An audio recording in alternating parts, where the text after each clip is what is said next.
Ab'ebijambiya batabukidde ddala nga kati we twogerera bongedde okweraliikiriza abantu mu disitulikiti y'e Masaka. Mu kiro ekikeesezza olunaku olwaleero, bambi batemyetemye omukyala ategeerekeseeko nga Nampijja Annette ow'emyaka 60 era ng'ono bamusse.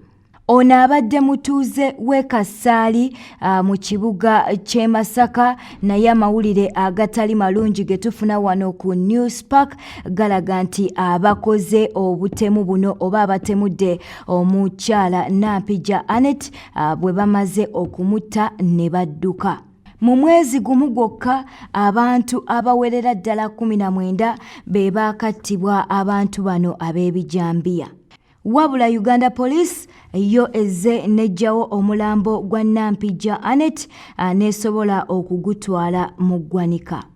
Nga tukyali e Masaka era mu b'ebijambiya, amawulire ge tufuna wano ku Newspark galaga nti omulambo omulala ogw'omuntu eyatemuddwa e Masaka guzuuliddwa ku kyalo Bisanje era nga kigambibwa nti yattiddwa ab'ebijambiya. Omugenzi bambi ategeerekeseeko nga Peter Mayanja. Twongera okusabira ab'eŋŋanda z'abagenzi oba z'abantu bano abattibwa ab'ebijambiya, Mukama asobole okubagumya.